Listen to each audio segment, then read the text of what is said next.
सदस्यगण और इस विस्तारित कार्य समिति में आमंत्रित सभी सदस्यगण, मेरा ये सौभाग्य है कि मुझे आज इस विस्तारित कार्य समिति की बैठक में आप सबके साथ इस कार्यक्रम में सम्मिलित होने का सौभाग्य मिला है। और जैसा कि मुझे बताया गया कि प्रातः से आप सबको पहले प्रदेश अध्यक्ष जी का मार्गदर्शन मिला, बाद में आप सब लोगों ने एक राजनीतिक प्रस्ताव भी पारित किया जिसमें आपने राष्ट्र की परिस्थितियां और केंद्र के किए गए कार्यक्रम और प्रदेश के द्वारा किए गए कार्यक्रमों पर चर्चा करके उस प्रस्ताव को पारित किया। और हम सबको दोनों ही उप मुख्यमंत्रियों का भी और अन्य नेताओं का भी मार्गदर्शन मिला है। अभी अभी हम सबको हमारे यशस्वी मुख्यमंत्री श्री योगी आदित्यनाथ जी का भी हम सबको ओजस्वी, सारगर्भित और तथ्यों से परिपूर्ण ऐसा वक्तव्य भी हम सबको सुनने को मिला है। मुझे नहीं लगता कि उसमें कुछ और जोड़ने की आवश्यकता है, लेकिन फिर भी ये समापन का सत्र है और इसलिए कुछ तथ्यों के बारे में आप सबके सामने ध्यान में लाना ये मेरी जिम्मेवारी बनती है। मैं सबसे पहले तो आप सबको याद दिलाना चाहता हूं कि 2016 में 12-13 जून को यही लखनऊ में भारतीय जनता पार्टी की राष्ट्रीय कार्य समिति की बैठक हुई थी और उस समय हमारे अध्यक्ष ने जो राजनीतिक प्रस्ताव का अनुमोदन करते हुए जिन बातों के बारे में गौर किया था और राष्ट्रीय अध्यक्ष जी ने अपने समापन भाषण में भी उस बात को कहा था, वह मैं पंक्ति आपके सामने उद्धृत करना चाहता हूं। वो पंक्ति यह थी कि BJP is the party of the Bharat present and BJP will be the party of Bharat future. ये बात 2016 में कही गई थी। यानी भारतीय जनता पार्टी आज के लिए भी वह उतनी ही महत्वपूर्ण है और वह आज की पार्टी है और भारतीय जनता पार्टी भविष्य की भी पार्टी है तो अकेली भारतीय जनता पार्टी है। इसलिए मित्रों, हम सबको सबसे पहले इस बात को समझना पड़ेगा कि हमारे कंधों पर जो जिम्मेवारी है वह जिम्मेवारी कोई मौसमी नहीं है, वो जिम्मेवारी कोई सीजनल नहीं है, वो जिम्मेवारी कभी है और कभी नहीं है, ऐसा नहीं है। वह जिम्मेवारी सदा सदा निरंतर हमारे कंधों पर है। इस बात को हमको ध्यान में रखना चाहिए और इसीलिए ये 2024 का चुनाव इस बात को प्रतिलक्षित करता है कि भारत की जनता ने 2024 में लगातार तीसरी बार मोदी जी के नेतृत्व में अगर हमको समर्थन दिया है तो वह हमको एक विशेष कार्य के लिए दिया है कि विकसित भारत 2047 में बना करके हमने दिखाना है। और इसीलिए हम अपनी जिम्मेवारियों के बारे में जब बात करते हैं तो हमें ध्यान में रहे कि भारतीय जनता पार्टी भविष्य की पार्टी है। ये भविष्य हमारे हाथों में है, इसको संभाल करके चलना ये हमारी जिम्मेवारी है और इसलिए हम अपने जिम्मेवारी के बारे में सजग रहें, यह हमारी आवश्यकता होती है। मैं यहां आपको यह भी बताना चाहता हूं कि इन चुनाव के नतीजों ने यह बता दिया कि जो भी राजनीतिक दल है अगर वो कहीं सक्षम है नॉर्थ ईस्ट में तो मध्य भारत में शून्य है, अगर कोई सक्षम है उत्तर भारत में तो वो दक्षिण भारत में दिखने को नहीं मिलती है, अगर वो सक्षम है पश्चिम भारत में तो पूर्व में उसका नाम लेवा भी नहीं है, और अगर कोई सक्षम है मध्य में तो उसका उत्तर, पूर्व, पश्चिम, दक्षिण कहीं भी नाम लेवा नहीं है। ये अकेली भारतीय जनता पार्टी है जो पैन इंडिया पार्टी है, अखिल भारतीय पार्टी है, हर जगह है, पूर्व में, पश्चिम में, उत्तर में, दक्षिण में, पूर्वोत्तर में अगर कोई पार्टी है तो अकेली भारतीय जनता पार्टी है। ये हमको समझना चाहिए। और इसीलिए जब हम बात करते हैं तो हमें ध्यान में रखना चाहिए कि we are the representatives of 140 crore people, 140 crore लोगों के नेतृत्व करने वाले जिम्मेवार कार्यकर्ता हैं। इस बात को हमको समझ लेना चाहिए। और मैं यहां यह भी आपको बताना चाहता हूं, हमने कितने उतार चढ़ाव देखे। मैं तो खैर उस समय छात्र नेता था, 1984 की बात है। हमें कहते थे हम दो, बाकी हमारे दो भी नहीं। ये हमारा मजाक उड़ाते थे, खिल्ली उड़ाते थे। आज वही पार्टी एक बार अटल जी के नेतृत्व में जहां प्रधानमंत्री के रूप में देश पर राज किया, वहीं अब मोदी जी के नेतृत्व में तीसरी बार लगातार हम अपने आप को शासन में लोगों का आशीर्वाद मिल रहा है। यह भी हमको ध्यान में रखना चाहिए। और 1500 पार्टियां हैं देश में, छोटी और बड़ी मिला के 1500 पार्टी। किसी भी पार्टी में आंतरिक प्रजातंत्र नहीं है। अधिकतर पार्टियां परिवारवादी पार्टियां हो गई हैं, और अधिकतर पार्टियां अपने और अपने लोगों को परवरिश करने पर लगी हुई पार्टियां हैं। ये अकेली भारतीय जनता पार्टी है जो इस मूल मंत्र पर चल रही है, सबका साथ, सबका विकास, सबका विश्वास, सबका प्रयास। और मैं यहां दावे से कह सकता हूं कि मैं हूं या मंच पर बैठे लोग हैं या सामने बैठे नेतृत्व है, कोई भी अपने परिवार के कारण नहीं है, वह अपने कर्म के कारण है और वह अपनी पार्टी में खड़ा है। इस बात को भी हमको ध्यान में रखना चाहिए। यह हमारी पार्टी की विशेषता है और इसलिए इस विशेषता को हमको ध्यान में रखना चाहिए। मैं एक बात और कहना चाहता हूं कि हम सब लोगों को अपने आत्मविश्वास हमेशा अपने साथ रखना चाहिए और आत्मविश्वास के साथ साथ आत्मचिंतन भी लगातार करना चाहिए। कोई बाहर वाला हमको नहीं बताता, हमें खुद मालूम है हमें क्या करना है। इसलिए हमारा विश्वास भी न डगमगाए और हमारी चिंतन की प्रक्रिया भी लगातार चलती रहे, इसका हमको ध्यान रखना चाहिए। और इसीलिए मैं तमाम कार्यकर्ताओं से, तमाम लोगों से यह कहना चाहूंगा कि मैं कई बार देखता हूं, मैं आज अपने मुख्यमंत्री जी से, अध्यक्ष जी से, सभी लोगों से चर्चा कर रहे थे। मैं हमेशा कह रहा था we are the political party, और we are the political party, हम वो राजनीतिक दल हैं और हम उस राजनीतिक दल के कार्यकर्ता हैं जिसे इस बात का बोध होना चाहिए जो समय की परिस्थितियों को परिवर्तित करने की ताकत रखता है। इस नेतृत्व को हमकी क्षमता देनी है।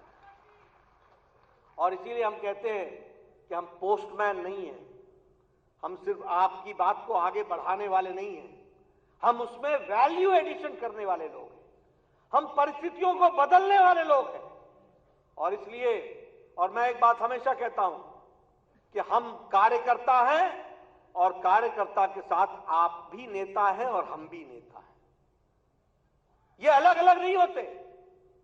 किसी स्थान पर हम नेता होते हैं तो सामने वाला कार्यकर्ता होता है, किसी स्थान पर आप नेता होते हैं और आपके सामने कार्यकर्ता होता है। हम नेता और कार्यकर्ता एक है। जो नेता होता है वो पहले कार्यकर्ता होता है। और इसीलिए मैं नेतृत्व मतलब यहां बैठे सब लोगों को और ऊपर बैठे सब लोगों को एक बात कहना चाहता हूं, भारतीय जनता पार्टी का वो कार्यकर्ता है जो चैलेंजेस को एक्सेप्ट करके आगे बढ़ने की ताकत रखता है, इस मानसिकता से चलने वाला व्यक्ति। मैं जब यूनिवर्सिटी में हुआ करता था, कॉलेज में, तो मैं बार बार बोला करता था, देखो भैया, छुई मुई हो तो हमारे कार्यकर्ता मत बनो, अगर क्षणे रुष्टा क्षणे तुष्टा तो हमारे कार्यकर्ता मत बनो। अगर विपरीत परिस्थितियों से लड़ने की ताकत रखते हो तो कार्यकर्ता बनो, और भारतीय जनता पार्टी इस बात को अच्छी तरीके से जानती है। और मैं आपके सामने अभी 2024 के नतीजों के बारे में भी कुछ चर्चा करना चाहता हूं। मैं बताना चाहता हूं, आज अब मैं ये नहीं कहता कि कोई पास हो गया या फेल हो गया और उसके साथ कौन सा शब्द जुड़ता है, कौन पास होता है कौन फेल होता है, लेकिन आप देखिए ये कांग्रेस पार्टी जो आज बहुत उल्लास की स्थिति में है, इनसे मैं पूछना चाहता हूं कि आप तीनों चुनाव में जितने आपके एमपी जीत करके आए वो भी हमारे 240 को पार नहीं करते हैं। ये आपकी परिस्थिति है। मैं ये भी बताना चाहता हूं कि 3 चुनाव के बाद आप 100 का आंकड़ा पार नहीं कर पाए। और मैं ये भी बताना चाहता हूं कि इंडिया अलायंस ये ध्यान में रखे कि आप सारे जुड़ करके भी जितना नंबर है वो अकेली भारतीय जनता पार्टी के सांसदों से कम पड़ती है। इसको भी आपको ध्यान में रखना चाहिए। मैं मित्रों आपको बताना चाहता हूं 13 राज्यों में 13 स्टेट्स में कांग्रेस पार्टी जीरो रही है, जीरो। एक भी एमपी नहीं आया है 13 राज्यों में।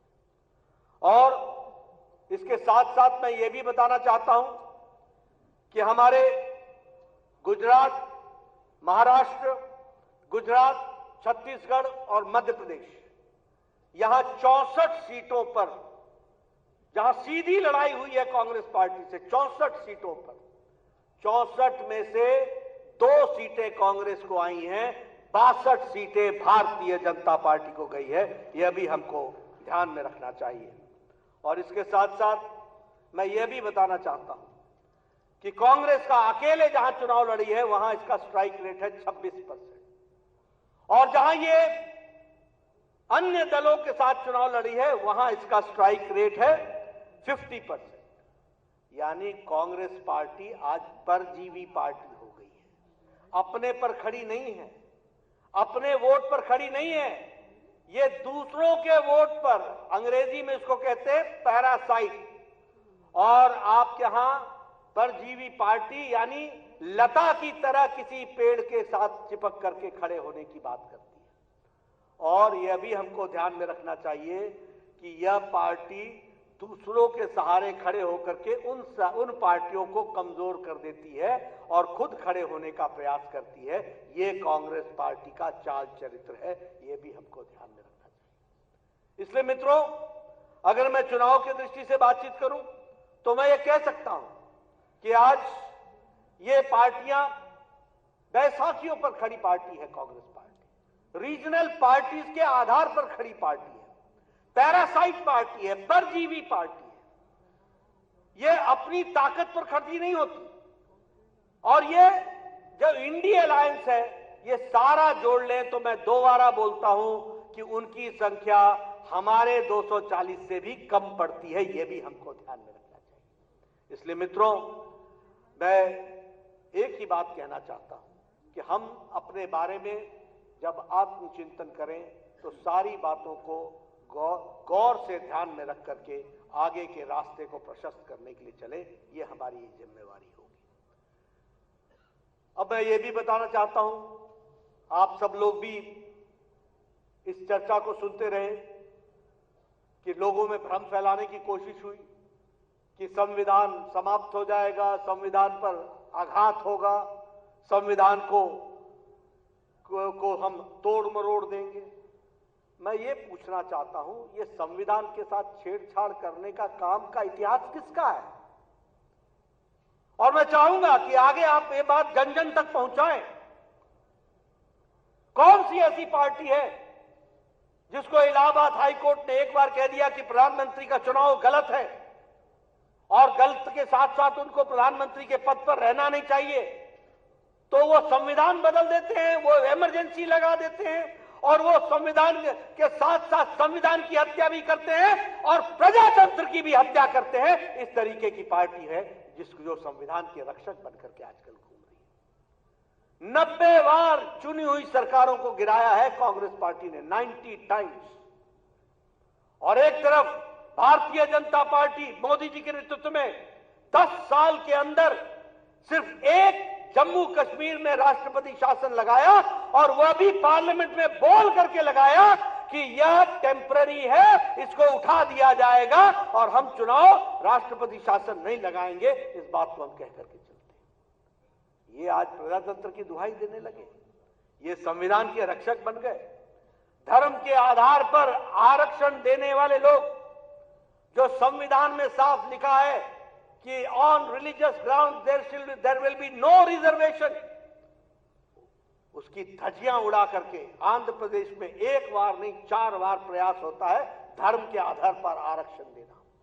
कर्नाटक में हम धर्म के आधार पर आरक्षण को समाप्त करते हैं, कांग्रेस पार्टी की सरकार आती है, वो दोबारा धर्म पर आरक्षण लगाने का प्रयास करती है। बोलिए, ऐसे लोगों को आगे आने देना है क्या?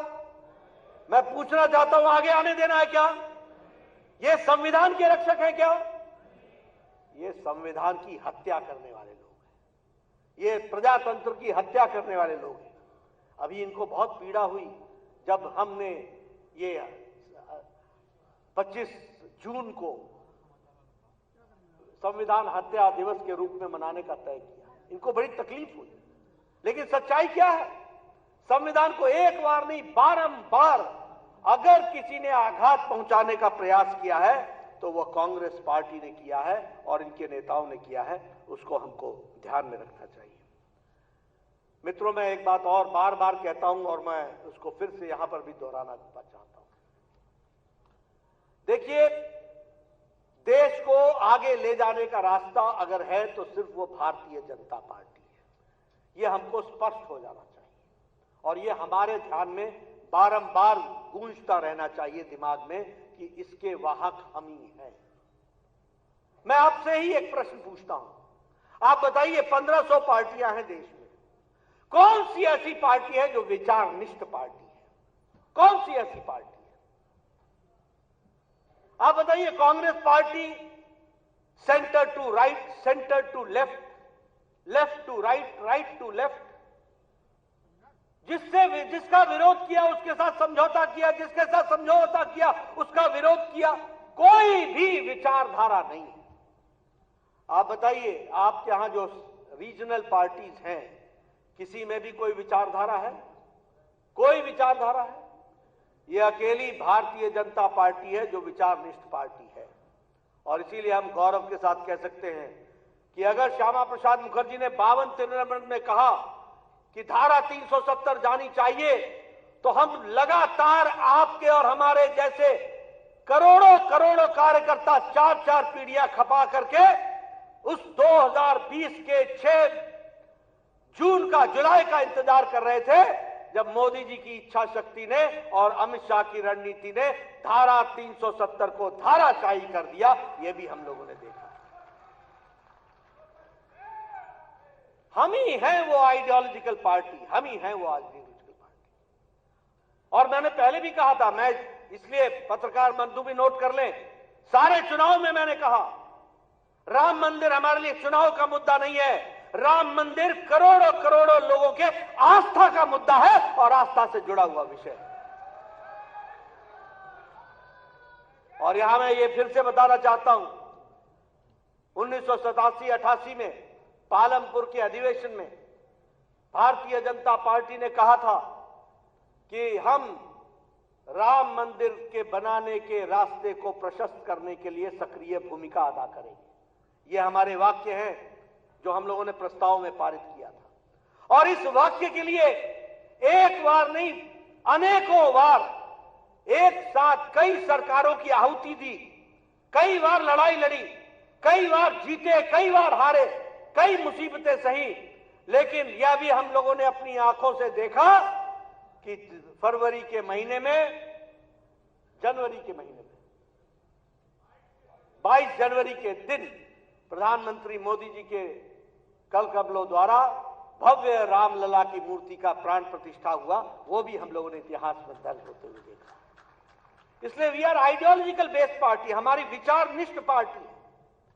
अगर पंडित दीनदयाल उपाध्याय ने कहा एकात्म मानववाद, उस समय लोग बोलते थे हमें ये एकात्म मानववाद समझ में नहीं आता है।